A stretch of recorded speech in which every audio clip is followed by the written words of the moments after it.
Assalamualaikum warahmatullahi wabarakatuh. Saya Putri Wahyuni dengan NIM 1042192 dari Prodi Ilmu Administrasi Negara. Video ini dibuat untuk memenuhi tugas mata kuliah pengantar ilmu pemerintahan dengan dosen pengampu Bapak II Permana SPMT. Baiklah, pada video presentasi kali ini saya akan membahas tentang etika pemerintahan. Adapun topik yang akan kita bahas diantaranya yaitu yang pertama, hakikat dan makna etika dalam pemerintahan, yang kedua fungsi etika dalam pemerintahan, dan yang ketiga sumber etika pemerintahan.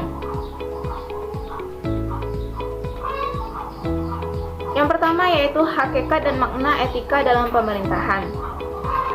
Etika berasal dari bahasa Yunani yaitu ethos yang berarti kebiasaan atau watak.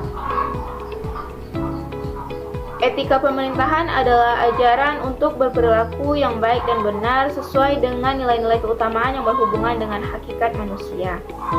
Etika pemerintahan membahas keutamaan yang harus dilaksanakan oleh pejabat, merealisasikan nilai-nilai kelembagaan dan nilai pemerintahan, serta membahas masalah utama dalam pelaksanaan kekuasaan seperti masalah korupsi dan lain-lain.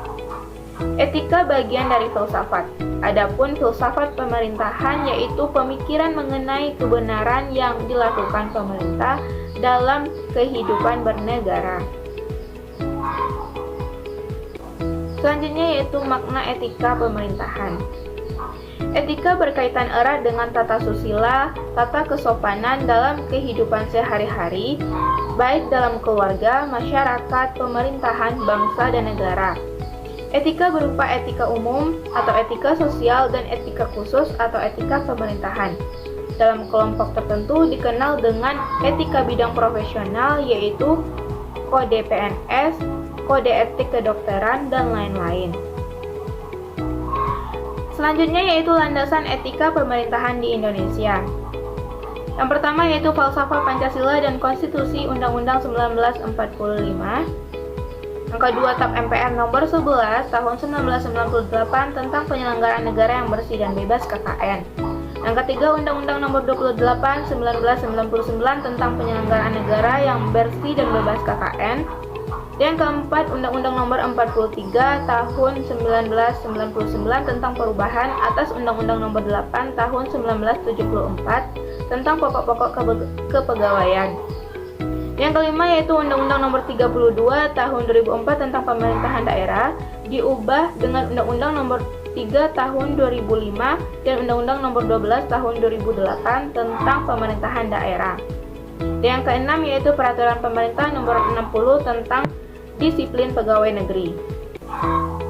Selanjutnya yaitu fungsi etika dalam pemerintahan. Fungsi etika dalam pemerintahan diantaranya yaitu yang pertama, etika dalam proses kebijakan publik, etika dalam pelayanan publik, etika dalam pengaturan dan penataan kelembagaan pemerintahan, etika dalam pembinaan dan pemberdayaan masyarakat, dan etika dalam kemitraan antar pemerintahan, pemerintah dengan swasta, dan dengan masyarakat.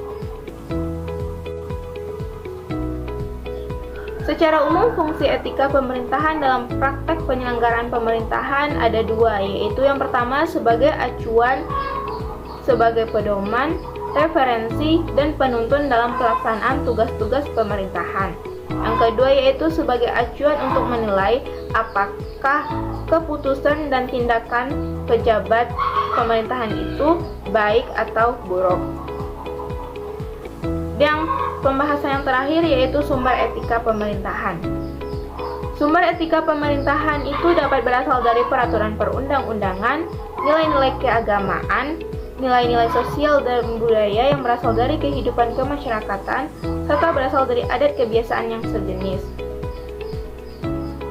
Adapun sumber etika pemerintahan diantaranya yaitu yang pertama, Budi Utomo, Sumpah Pemuda, Proklamasi 1945, kedua Pancasila dan Undang-Undang Dasar Negara Republik Indonesia 1945, yang ketiga Undang-Undang dan Peraturan Pemerintah yang mengatur tentang kewenangan, tugas pokok dan fungsi lembaga pemerintah dan organisasi pemerintahan, hak dan kewajiban serta larangan bagi anggota organisasi pemerintahan. Yang keempat nilai-nilai keagamaan dan yang kelima nilai-nilai sosial budaya, adat kebiasaan setempat seperti perilaku. Itulah penjelasan saya pada video presentasi kali ini. Mohon maaf bila ada kesalahan kata. Wassalamualaikum warahmatullahi wabarakatuh.